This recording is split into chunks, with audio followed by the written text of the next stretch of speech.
Story 1 by J.P. Delta 6. This is both experiences that have happened in the past, and something that happened tonight that scared the shit out of me.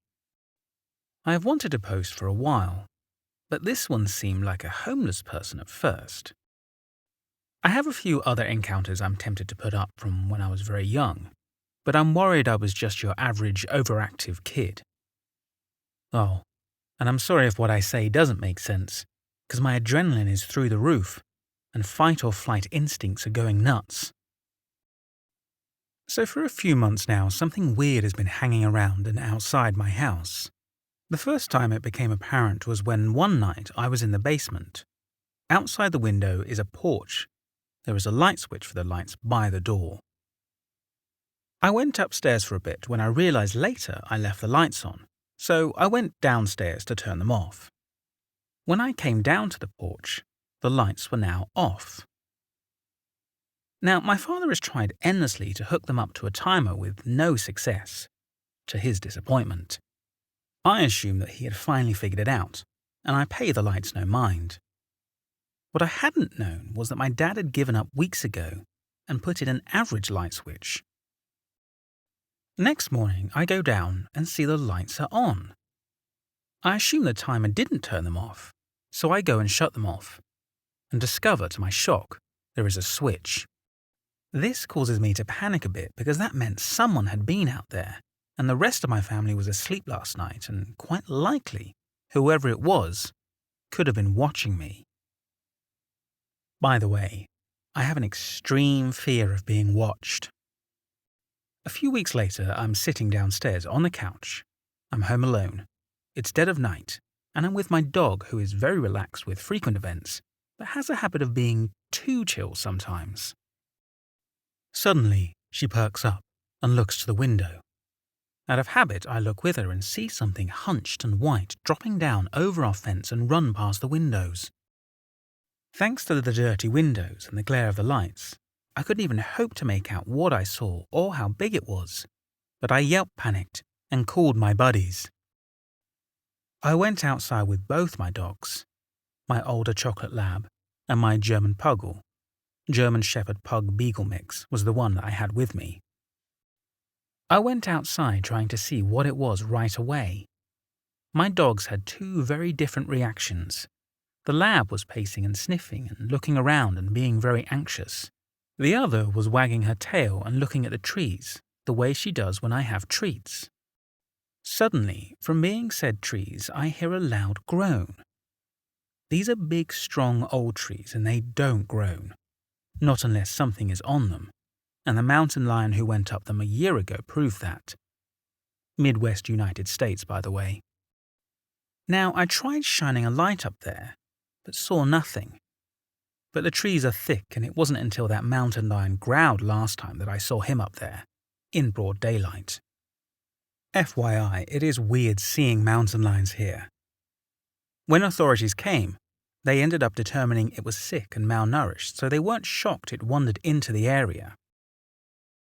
I ended up going inside because my puggle was moving between the trees with the same look. My lab seemed to be getting increasingly anxious, but now was staying away from the trees and just watching them. My puggle and I wasn't seeing anything. All night I heard weird things. The worst was a loud slam like a tree branch had fallen, but there was nothing there.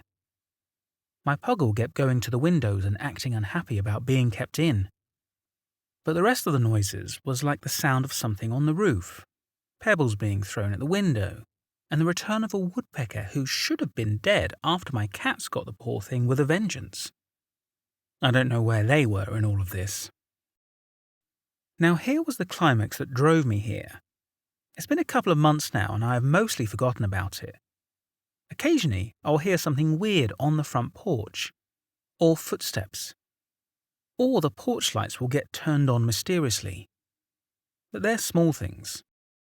Tonight I was with my sister and FaceTiming with a friend in the basement, when we hear a screeching sound. Now, my first concern was my 2 of 3 cat siblings, who had taken over the area, which meant they liked to fight the raccoons. Dumb cats. Now, the sound didn't sound like any raccoon I'd ever heard, but they make odd sounds, especially when two cats are attacking it. So I run to the window in the next room where I believe I'll be able to go and see them, and then go outside to break up the fight from a safe distance. But instead, I let out a scream and a flurry of curse words. Outside, standing taller than me for sure, I'm 6 foot, so pretty tall, was a gaunt white humanoid figure with its back turned to the window. When I got back to the window and looked back out, it was nowhere to be seen. At first I thought it was my mind playing tricks on me. There was snow on the ground and I was dying for a rational explanation because it scared me pretty bad. I was shaking. I told my sister and she laughed at me. I went upstairs later that night and got everything ready for the night, and then locked up. When I went back up front, I froze. I could see my cat, who seemed agitated but calm for the most part, on the garage roof, looking at something on my porch. That something was the same white figure back turned again, except this time it was squatted down and looking at my cat. It didn't seem confrontational itself. But then, for God's sake, this sent me into tears. It turned its whole twisted body, and it seemed to kind of straighten as it did. I can only think of a meerkat as an example. But it was so sudden I was sure I heard bones crack through the window. I never saw the face. As soon as it turned, fight or flight kicked in, and I ran into my room as fast as I could. The last thing I saw of it as I slammed my door was it was on the railing as it leaped towards what I assumed was a nearby tree. Ever since I've been in my room shaking, crying, wheezing in a hysterical fit. I like paranormal stuff, but it's a hard no on experiencing it firsthand. Now that I calmed down enough to type, I've been thinking about its actions and back to the previous events. I'm trying to explain this to myself. I, at first, drew a comparison to the creepypasta creature, the rake. That didn't help my panic, as you can imagine. But the rake was highly hostile. This thing seemed calm and relaxed most of the time. I don't know what I saw, and it's freaking me out, and I want to get this down before I go crying into sleep. Please, when I wake up, give me an explanation. Because I don't want this thing to be real. But this wasn't some homeless guy. I don't know. I need sleep. Sorry for the badly written post. Story 2. By Reddit user Sunspot System. Okay, so for about 2 years now at my childhood home, there has been something in the woods around it. They've built in the span of 2 years a house where the woods used to be, but it only seems to have made whatever it is there more active. Backstory. 2 years ago, I was with my dog, taking him out to go pee. He was being agitated and skittish, which is unlike him. He's a cow-shepherd mix, and he's as much a protector as any other dog. So his attitude this night in particular had me on edge as well. I went to join him when I heard him growling, so I stepped out to the side of the house, hearing him absolutely lose it. For a bit of setting, there's a fence around the length of our backyard that also goes about halfway up the sides of the house. The fence has a gate on either side of the house, and there are trees and overgrowth on either side of the house. Stepping out of the house, I noticed something moving in the tree line, so I quickly moved back inside. We have a baseball bat for protection, so I went to go and get that before coming back outside. My dog was still losing it and was staring at the thing I had seen and had not moved. He was growling, snarling, and his ears were pinned and his tail was tucked. Something about this was really f***ing him up. So, I go down the side fence, letting the bat clink along the chain link, making sure whoever was there, or whatever was there, knew I was armed. I'm 5'4" and look really soft and easy to take on, but I can bench press 200 pounds and I'm not afraid to f*** it up. I'm also a bit of an idiot. But I'm not unused to scary things, so I was more annoyed than scared. That changed really fast though. I stood there, right behind my dog, and looked at this figure which was standing dead still and had not moved. I considered that there was nothing there, but I wouldn't know until I double-checked. I called out to the figure, telling the person I assumed was there that they needed to get off the private property. They were on my soon-to-be neighbour's land, and I was afraid they had been messing in the construction. Honestly, I assumed it was a teen. But then I heard an owl coo, and I'll be honest, we don't have many of them here where I live. I'm from Ocoee, Florida. So I sort of feel this cold, damp dread spread across my body, and I hesitate, but I pull out my phone and flash the flashlight. I kind of wished I hadn't. Standing there was a figure, which was ridiculously tall, I'll say about 8 to 10 feet, and thin and wiry. It was in all black, something like a hooded robe. It looked heavy and it didn't hang naturally. I couldn't tell the physical size of the body of this thing because it was so heavily cloaked. But its face was the thing that really threw me for a loop. It had the face of an owl. I don't know what kind of owl, but the big black eyes, the beak, the round moon face, and it clearly had a pale tan face, and the dark brown feathers around the edges of the face. It did not blink or move from when the light hit it. It continued to stand there. I could see its chest rise and fall. My dog barked for the first time with the light on it, and then quickly I turned off the light and moved back inside. I'm a practicing witch, so after that I quickly worked on protections for the house, my dog, and me, and also cleansed because I felt electrocuted.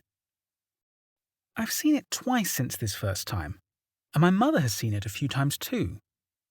She hypothesizes that it's angry about the building on the land there, and I think it's a warning. I don't know. I just thought I might get some help.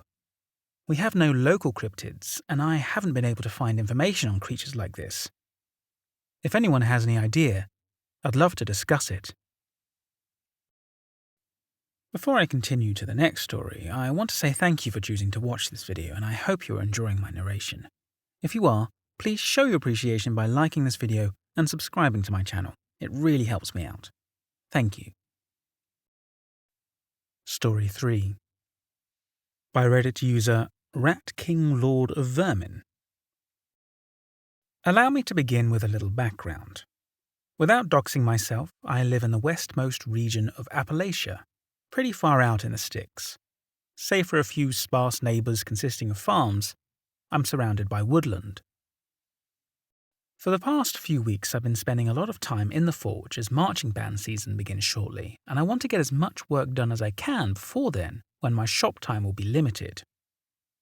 As such, I work most days late into the night. My shop consists of a garage connected to a barn. It's about 50 by 20 feet, open on both sides. It may have been a trick of the light, but lately I think I've been seeing dark shapes moving among the trees. Not human exactly, not animal, but very similar. Moving quickly and stopping periodically, with no discernible features due to the darkness. I could see no eyes, and they made no sound save for a strange call I heard one night while feeding the chickens. It sounded almost like a whale song, but less echoey and short. I at first thought this to be some variety of fox, but upon observing the tree line, the strange shapes that were moving among the pines were substantially larger than any fox I knew. I did not sleep well that night. It was at that point I decided I could no longer allow the creatures, whatever they may be, to remain unknown any longer.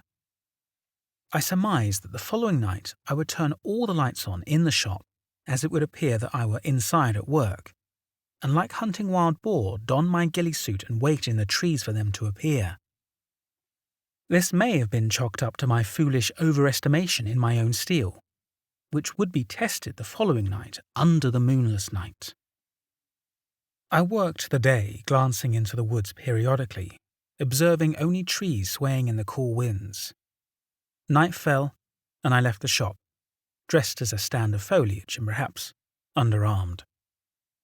I only had thought to bring my .22 Ruger Mark III fitted with matching suppressor. It looked cool, and thus to me was more enticing to bring into the forest than a more powerful 38 or 45. But there was also the problem of over-penetration, and the noise would surely wake my sleeping folks. But the suppressed Ruger, loaded with subsonic rounds, did not surpass the sound of one speaking. I had also considered that the figures were perhaps a herd of cows or horses that had broken loose of the neighbouring farm.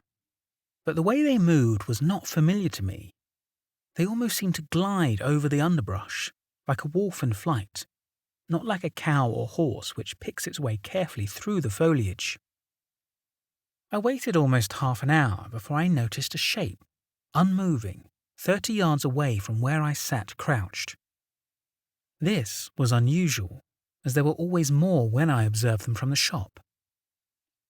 I scanned my surroundings, remembering scenes of "It's Right Behind You" from slasher films. I turned back to the figure, which seemed to be moving away from me. So at that point I gave chase.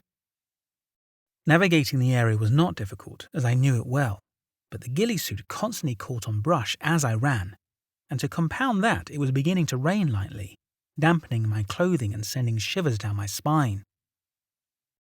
After a few minutes, I burst out into a clearing near the house, with hills rising to the east, lowlands to the south, and the house perhaps half a mile to my west. I stared into the tree line surrounding me, but to no avail. Whatever it was nowhere to be seen.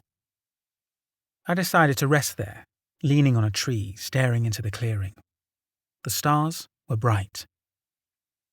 I got up after a while, slightly disappointed in my failure to catch and/or murder something, and turned to walk home and retire.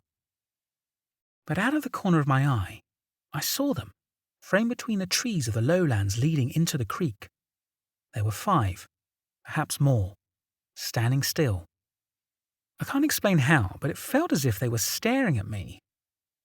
I did not raise my weapon.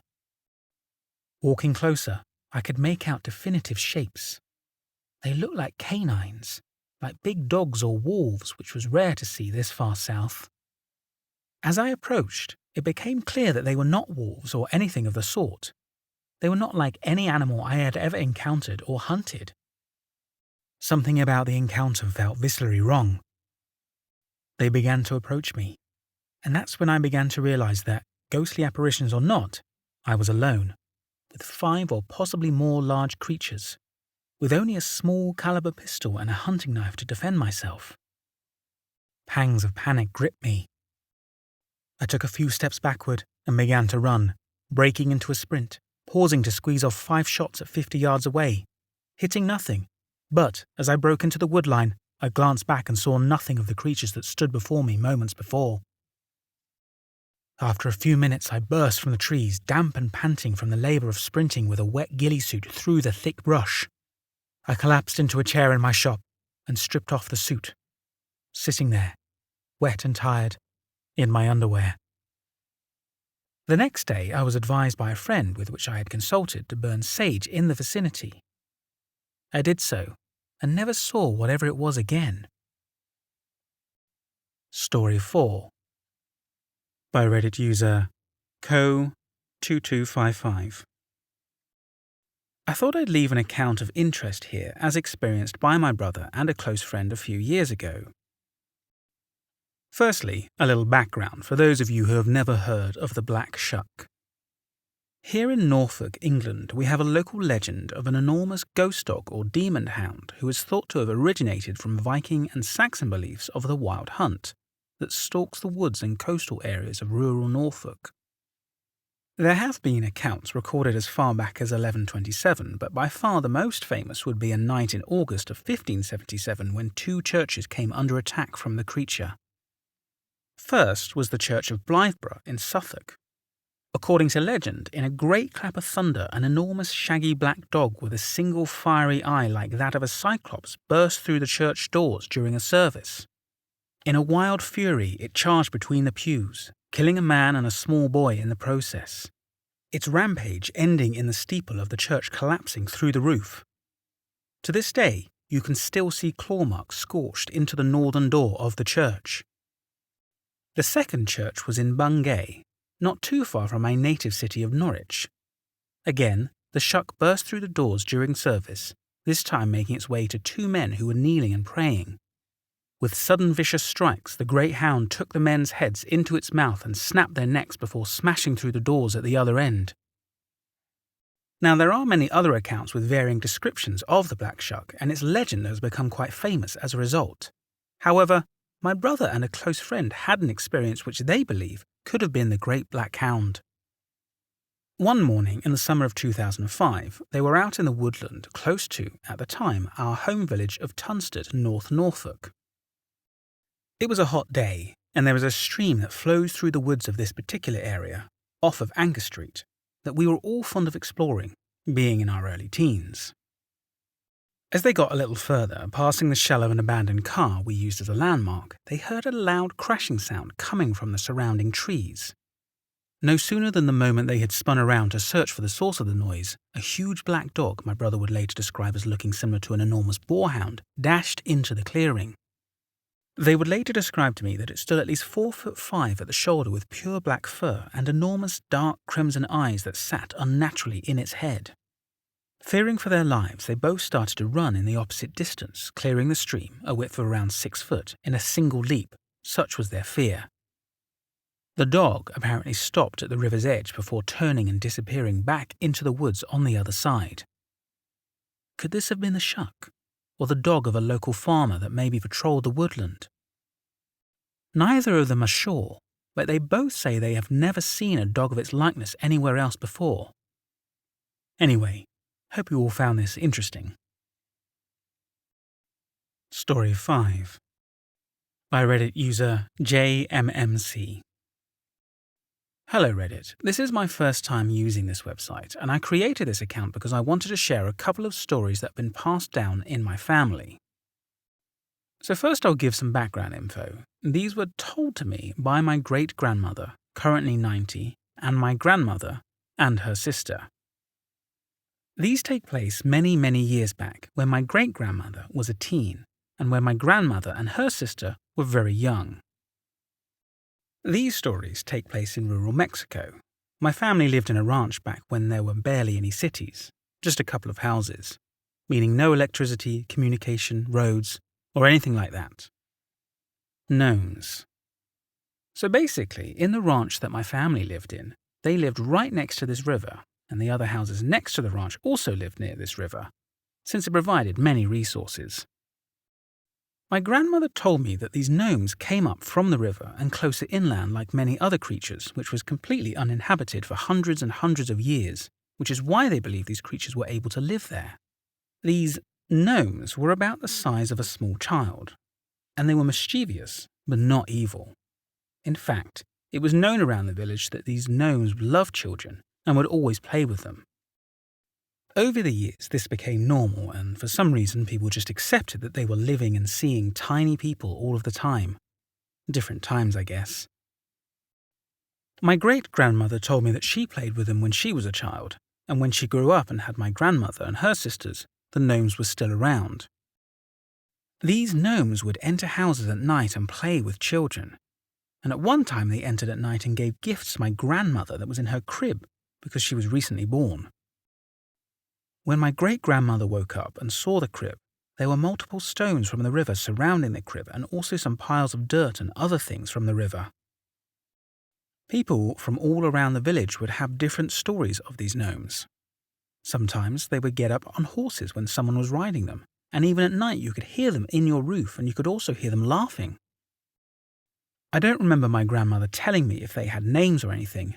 They just referred to them as dunes. So like gnomes or little people or goblins. When I asked what happened to them and where they are now, they told me that after some years and after the world started to change, they just stopped appearing to them. The Tepaz. I will first tell you the story that they told me, and then I will describe and talk about this thing. So basically, a relative of my grandmother that also lived near the ranch was walking next to the river at dawn because he was going to go fish. As he was walking down the river, he sees a woman in the distance on the other side of the river. He described her as a beautiful woman with a perfect body. in a white dress and long black hair, but he could only see the back of her.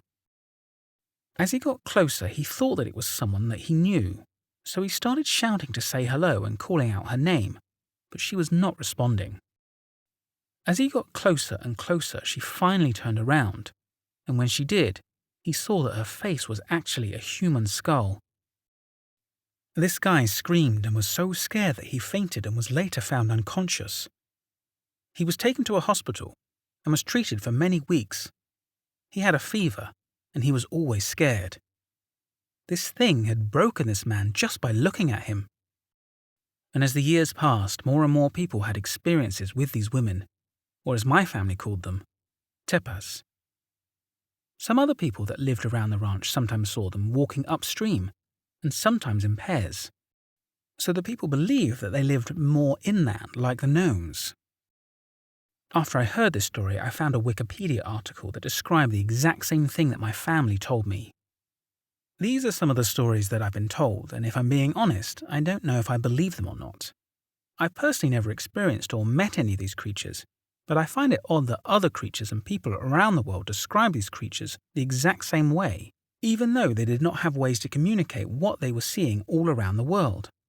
Also, when my great-grandmother and grandmother told me these stories, I could tell from their eyes that the way they spoke they were not lying, or at least they fully believed that they had seen them, and that these creatures were real. Story 6. By Reddit user PopoJoe87. I used to drive for Pam Transport out of El Paso, Texas. We would usually pick up a load in Laredo, Texas, before driving to either Detroit or the Carolinas. After a 2-week stint, we picked up an empty trailer to take back to El Paso from Laredo, our home stretch run per se. We would take a route from Laredo to Sanderson, Texas on Highway 90. Sanderson is a small town where you wonder what people do there for fun. We asked this to a Stripes gas station employee, and she said, "Go to Fort Stockton or drink." A real pretty but desolate desert drive after you pass the Pecos River from Del Rio, Texas. It was nighttime now, around 1 a.m., as we entered Sanderson. It was dark and was a barely lit ghost town at this hour. We drove past the Stripes where we would usually stop for food and drinks since it had been closed for hours by this time. We continued north out of the town towards Fort Stockton. My driving partner, Miriam, came and sat in the passenger seat after sleeping in the cabin. She asked where we were at and was excited to get back to Juarez to see her girlfriend and son. Now, Highway 90 is only a 2-lane, 2-way road, and it winds around a rocky, hilly desert landscape, my headlights reaching out only so far beyond seeing the next bend come into view. We were joking and talking, more excited to get home than tired. I had only been driving since Del Rio when we switched. As I continued to drive around a hill and came into a straight stretch of road, a large brownish creature ran onto the roadway through my headlights on all fours. It had spikes along its back, had iguana-type legs and a small head with glowing red eyes. But what was the most strange feature was the tail. It looked like a bushy tail of a raccoon. The skin of the creature gave off a glossy green tint just under the brown hair from the headlights. The creature, from tip to tail, was exactly 1 lane length across, about 8 foot, and I would say its back was as high as a VW Bug car. When you drive 18-wheelers, you tend to judge size on what you know. This was not a small creature. The creature ran across the road and into the darkness of the desert to my right-hand side and up a hill as I passed it. Me and Miriam looked at each other to see if we both saw the same thing. I said, "Did you see that?" And she looked at me with fear in her eyes and said, "Don't stop," which I kind of did want to, just to validate I wasn't hallucinating. I kept driving and eventually came home. I wondered a lot about what I saw. Was it a skinwalker? I was almost certain it was until I listened to Coast AM and another truck driver exclaimed that he saw a chupacabra and explained in detail exactly what I had seen just months before, only he saw it under a street lamp somewhere in West Texas. And then I remembered Sanderson was surrounded by ranches and probably got 1,000 goat herds. And there were sightings in Mexico. Sanderson is 20 miles from the border. So to this day, I'm certain I've seen the real Chupacabra, and it's no hairless dog. Thank you for watching and or listening to this video. Again, if you enjoyed my narration, please hit that like button. And if you don't already, please go ahead and subscribe to my channel. It really does help me out. Let me know what you thought of these stories in the comment sections below, and check out the links to the original posts in the video description. If you have a story you would like me to narrate on this channel, please email me at mrsinisterstories@gmail.com. Thanks again. If you do feel inclined to support me further and at the same time get yourself a really cool t-shirt, hoodie, or one of my new face masks, check out my Teespring store in the links below. Thanks again for watching.